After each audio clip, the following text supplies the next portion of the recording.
Hi friends, Sahara ఎడారి మధ్యలో ఒక చిన్న మట్టి ఇంట్లో వయసు మీద పడిన ఒక ముసలి వ్యక్తి ఒంటరిగా జీవిస్తున్నాడు. ఒక రాత్రి నిశ్శబ్దం ఎడారిని కమ్ముకున్న సమయంలో అర్ధరాత్రి వేళ తలుపు వద్ద గట్టిగా తట్టిన శబ్దం వినిపించింది. ఈ అర్ధరాత్రి వేళ ఈ నిర్మానుష్య ఎడారిలో నా ఇంటికి ఎవరు వచ్చి ఉంటారు అని అతను తనలో తాను ఆలోచించాడు. కాని తలుపు తట్టే శబ్దం మరింత గట్టిగా మారింది. ఆ ముసలి వ్యక్తి మంచం మీద నుండి లేచి తలుపు తెరిచి చూస్తే బయట కనిపించిన దృశ్యం చూసి అతను ఒక్కసారిగా ఆశ్చర్యపోయాడు. ఎందుకంటే తలుపు ముందు ఇద్దరు అపరూపమైన అందంగల యువతులు నిలబడి ఉన్నారు. వారిని చూసిన క్షణంలో అతను మైమరచిపోయాడు. వారిలో ఏదో అద్భుతమైన ఆకర్షణ ఉంది. కళ్ళు తిప్పుకోలేక వారినే చూస్తూ నిలిచిపోయాడు. మీరెవరు? ఈ గాఘరాత్రిలో ఈ ఒంటరి ఎడారిలో ఏం చేస్తున్నారు అని అడిగాడు. ఆ యువతులు సమాధానమిచ్చారు.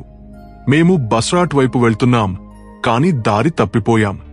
ఒక్క రాత్రి మీ ఇంట్లో ఆశ్రయం ఇవ్వండి, తెల్లవారగానే మేము వెళ్లిపోతాం. వారి మాటలు విని ఆ ముసలి వ్యక్తి లోపలికి రండి అని చెప్పాడు. యువతులు ఇంట్లోకి వచ్చి అతను చూపించిన ఒక మూలలో పడుకున్నారు. ఇద్దరూ త్వరగా నిద్రలోకి జారుకున్నారు. రాత్రి చివరి జామున ఒక యువతికి ఎవరో తన పక్కన నిలబడినట్టు అనిపించింది. కళ్ళు తెరిచి చూస్తే ఆ ముసలి వ్యక్తి అక్కడ నిలబడి వింతగా తనవైపు చూస్తున్నాడు. ఆమె ఒక్కసారిగా లేచి కూర్చుంది. ఏమైంది? నీవు ఇక్కడ ఏం చేస్తున్నావ్ అని కోపంగా అడిగింది. అతను, ఏం లేదు, నీకు చలివేస్తుందేమో అని దుప్పటి ఇవ్వడానికి వచ్చాను అన్నాడు. ఆమె కోపంగా దుప్పటి తీసుకుని దాన్ని కప్పుకుని మళ్లీ పడుకుంది. కాని ఆ ముసలి వ్యక్తి అక్కడే నిలబడి ఆ ఇద్దరినీ ఆశగల చూపులతో చూస్తూ ఉండిపోయాడు. తెల్లవారింది. యువతులు కృతజ్ఞతలు చెప్పి వెళ్లడానికి సిద్ధమయ్యారు. అప్పుడు ఆ ముసలి వ్యక్తి అన్నాడు, ఎక్కడికి వెళ్తారు? మీరు యువతులు, ఘాదామెస్ ఇక్కడి నుండి చాలా దూరం. ఇంకో రాత్రి ఉండండి, నేను మీకు వెళ్లే ఏర్పాటు చేస్తాను. యువతులు, లేదు, మేము వెళ్ళాలి అని గట్టిగా చెప్పారు. కాని అతను దగ్గరగా వచ్చి ఒక యువతి చేయి పట్టుకుని, ఈ రాత్రి ఉండండి, ఒక్క రాత్రి విషయం అన్నాడు. ఆమె కోపంగా చేయి విడిపించుకుని, ఇది ఏమిటి అని అడిగింది. అతను మళ్లీ, నేను మీకు వెళ్లే ఏర్పాటు చేస్తాను అని హామీ ఇచ్చాడు. అతని చూపుల్లో ఏదో వింత చంచలత్వం కనిపించింది. ఏదో కుట్ర జరుగుతోందన్న సందేహం కలిగింది. అయినప్పటికీ యువతులు ఒప్పుకున్నారు. ఆ రోజంతా ఆ ముసలి వ్యక్తి వారితో మృదువుగా, ప్రేమగా మాట్లాడాడు. కాని అతని చూపులు అదే ఆశతో నిండి ఉన్నాయి. ఏదో దగ్గరవ్వాలనే తపన కనిపించింది. అంతలోనే రాత్రైంది. యువతులు మూలలో పడుకున్నారు. ఆ ముసలి వ్యక్తి కూడా తన మంచం మీద పడుకున్నాడు. కాని రాత్రి చివరి జామున నిశ్శబ్దం గాఘమైనప్పుడు అతను నిశ్శబ్దంగా లేచి యువతుల వైపు నడిచాడు. చాలాసేపు వారిని చూస్తూ నిలబడ్డాడు. ఆ తర్వాత అందమైన ఒక యువతి దగ్గర కూర్చుని ఆమె నుదుటిపై మెల్లగా చేయి జార్చాడు. ఆ యువతి ఒక్కసారిగా కళ్ళు తెరిచింది. ఏమైంది? నీవు ఇక్కడ ఏం చేస్తున్నావ్ అని కోపంగా అడిగింది. అతను ఆమె కళ్లలోకి చూస్తూ ఏదో స్వప్నంలో ఉన్నట్టు, నీవు దిండు లేకుండా పడుకున్నావు, నీ మెడకు నొప్పి వస్తుందేమో, దిండు ఇవ్వడానికి వచ్చాను అన్నాడు. ఆమె కోపంగా దిండు తీసుకుని, ఇక్కడి నుండి వెళ్ళు అని చెప్పింది. అతను తన మంచం వైపు తిరిగి వెళ్లి పడుకున్నాడు. రాత్రంతా అతను తనలో తాను మాట్లాడుకున్నాడు, ఈ యువతులు రేపు వెళ్లిపోతారు. ఇది నా చివరి అవకాశం. కాని అది జారిపోయింది. ఆ తర్వాత తనని తాను ఒప్పించుకుంటూ, లేదు, వీళ్లని ఇలా వెళ్లనివ్వను. ఏదో ఒక మార్గం కనుక్కోవాలి. రేపు ఎలాగైనా ఆపాలి అని అనుకున్నాడు. ఆలోచనల్లో మునిగి చివరికి నిద్రలోకి జారుకున్నాడు. తెల్లవారగానే యువతులు లేచి అతని దగ్గరకు వచ్చారు. మా ప్రయాణ ఏర్పాటు ఏమైంది? ఏం చేశావు అని అడిగారు. ఆ ముసలి వ్యక్తి వారిని కొద్దిసేపు ఆశగల చూపులతో చూసి, ఈరోజు మీరు వెళ్లలేరు అని నెమ్మదిగా చెప్పాడు. యువతులు ఆశ్చర్యంగా, ఎందుకు వెళ్లలేము అని అడిగారు. అతను మృదువైన స్వరంతో, ఇంకో రాత్రి ఉండాలి, రేపు ఒక బండి ఘాదామెస్ వైపు వెళ్తుందని ఆశిస్తున్నాను అన్నాడు. బండి గురించి వినగానే యువతులు కొంచెం ఊరట పొందారు. సరే, రేప బండిలోనే వెళ్తాం, ఈ రాత్రి ఉంటాం అని చెప్పారు. ఆ ముసలి వ్యక్తి మనసులో ఎంతో సంతోషించాడు. ఇంకో రాత్రి సమయం దొరికింది అంటూ ఆ రోజంతా అతను దూరం నుండి వారిని చూస్తూ ఉన్నాడు. అతని చూపులు మరింత గాఢమయ్యాయి. రాత్రి వచ్చింది. యువతులు తమ మూలలో పడుకున్నారు. ఆ ముసలి వ్యక్తి కూడా తన మంచం మీద పడుకున్నాడు. కాని అతని హృదయం అస్థిరంగా ఉంది. అతని కళ్ళు గోడవైపు కాక ఆ యువతుల వైపే ఉన్నాయి. మెల్లగా మంచం మీద నుండి లేచి వారి దగ్గరకు వెళ్లాడు. చాలాసేపు వారిని గమనిస్తూ నిలబడ్డాడు. ఆ తర్వాత ఒక యువతి దగ్గర కూర్చుని ఆమె జుట్టుని మెల్లగా తడమసాగాడు. ఆమె కొంచెం కదిలింది. అతను భయపడి అక్కడి నుండి లేచి మరో యువతి దగ్గరకు వెళ్లాడు. ఆమె చేతిని తన చేతిలోకి తీసుకుని చాలాసేపు ఆమె ముఖం వైపు చూశాడు. అతని కళ్లలో కేవలం ఆశ కాదు, ఏదో పాతదాహం మళ్లీ మేల్కొన్నట్టు కనిపించింది.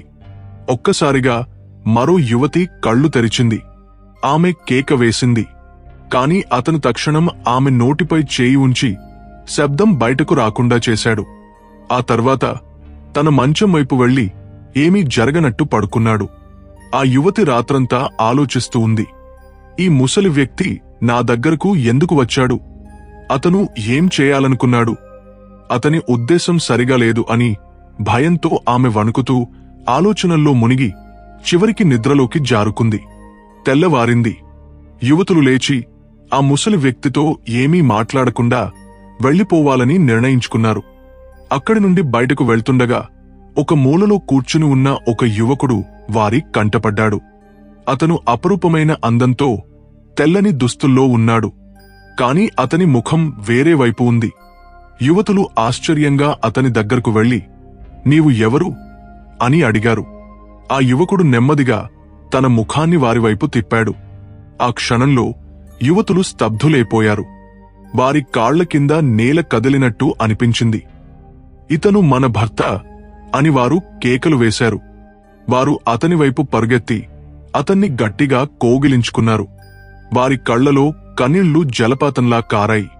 ఆ క్షణం వారికి ఒక మాయలాంటిది.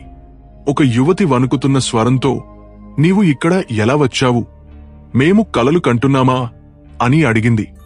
ఆ యువకుడు వారిని గట్టిగా కోగిలించుకుని, ఇది కల కాదు, నిజం, నేను తిరిగి వచ్చాను అన్నాడు. సమయంలో వారి ఆనందానికి హద్దులు లేవు. సంవత్సరాల తరబడి వెతికిన వ్యక్తి ఇప్పుడు వారి ముందు ఉన్నాడు.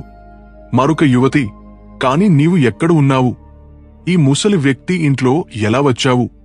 ఈ వ్యక్తి మాకు ఏమాత్రం సరిగా అనిపించలేదు. నీకు అతను తెలుసా అని అడిగింది. యువకుడు వారి కళ్లలోకి చూశాడు. అతని కళ్లలో ఇప్పుడు ఎలాంటి రహస్యం లేదు, కేవలం ఊరట మాత్రమే. ముందు ఆ ముసలి వ్యక్తిని పలవండి, అతను ఎక్కడ ఉన్నాడో చూడండి అన్నాడు. యువతులు ఇంటి ప్రతి మూలను వెతికారు. కాని ఆ ముసలి వ్యక్తి ఎక్కడా కనిపించలేదు. వారు తిరిగి వచ్చి, అతను ఎక్కడా లేడు, గాలిలో కలిసిపోయినట్టున్నాడు అని చెప్పారు.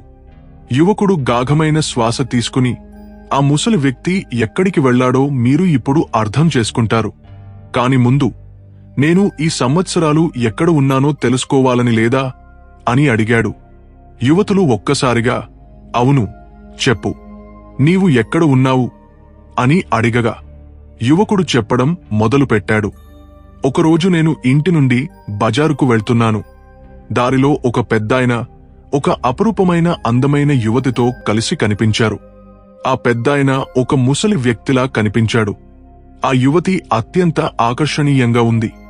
నేను వారితో కొంచెం సరదాగా మాట్లాడాను. ఆ యువతితో, నీవు ఈ పెద్దాయనని ఎందుకు పెళ్లి చేసుకున్నావు? నీవు ఏదైనా యువకుడితో ఉండాలి కదా అని అన్నాను. కాని ఆ యువతిలో ఏదో రహస్యమైన శక్తి ఉంది, బహుశా జాదూ తెలిసినవాళ్లు. ఆమె నా వైపు చూసి ఏదో మంత్రం చదివి నాపై ఊదింది. ఒక్క క్షణంలో నేను ఆ పెద్దాయన రూపంలోకి మారిపోయాను. నా రూపం అతనిది అయిపోయింది. ఆ తర్వాత ఆమె చెప్పింది, ఇది నీ శిక్ష, ఇక నీవు జీవితాంతం ఈ రూపంలోనే ఉంటావు. యువతులు అతని మాటలు వింటూ ఆశ్చర్యపోయారు. వారి శ్వాస ఆగిపోయినట్టు అనిపించింది. యువకుడు మళ్లీ చెప్పడం కొనసాగించాడు. కాని ఆమె ఒక షరతు చెప్పింది. నీవు ప్రేమించేవాళ్లు నీవు ఎవరో తెలియకుండా నిన్ను వెతుక్కుంటూ ఈ నిర్జన ప్రదేశానికి వస్తే నీతో కొంత సమయం గడిపితే నీవు నీ అసలు రూపంలోకి తిరిగి వస్తావు. కాని నీవు నీ అసలు గుర్తింపును బయటపెట్టకూడదు అని చెప్పింది. యువతులు వణుకుతూ, అంటే నీవే ఆ ముసలి వ్యక్తివా అని అడిగారు. యువకుడు తలవంచి, అవును, నేనే ఆ ముసలి వ్యక్తి అన్నాడు. ఆ మాటలు వినగానే యువతులు ఆశ్చర్యంలో మునిగిపోయారు. వారి కళ్లలో కన్నీళ్లు జలపాతంలా కారాయి. వారు అతని వైపు పరుగెత్తి మళ్లీ గట్టిగా కోగిలించుకున్నారు. మమ్మల్ని క్షమించు, మేము నిన్ను గుర్తించలేకపోయాం అని అన్నారు. యువకుడు వారి తలపై చేయి జాచి, ఇందులో మీ ఒక్కరి తప్పు లేదు. నేను మీ భర్తనని మీకు తెలియదు. మీ హృదయం సత్యమైనది, మీ ఉద్దేశం పవిత్రమైనది. ఆ సత్యమే నా శిక్షను భగ్నం చేసింది అన్నాడు. ఆ తర్వాత వారు ముగ్గురు కలిసి కొత్త జీవితాన్ని మొదలుపెట్టారు. ఇప్పుడు వారి మధ్య ఎలాంటి రహస్యం లేదు, దూరం లేదు. ఉన్నది కేవలం నమ్మకం, విశ్వాసం, శిక్ష ద్వారా కూడా మరింత బలపడిన ఒక అనుబంధం. సో ఫ్రెండ్స్, ఈ కథ మీకు ఎలా అనిపించింది? వీడియో నచ్చితే లైక్ చేయండి మరియు మా ఛానల్ని ఇప్పుడే సబ్స్క్రైబ్ చేసుకుని పక్కనే ఉన్నటువంటి గంట సింబల్ని కూడా యాక్టివేట్ చేసుకోండి. అదేవిధంగా మీరు మా వీడియోను ఎక్కడి నుంచి చూస్తున్నారో కామెంట్ రూపంలో తెలియజేయండి.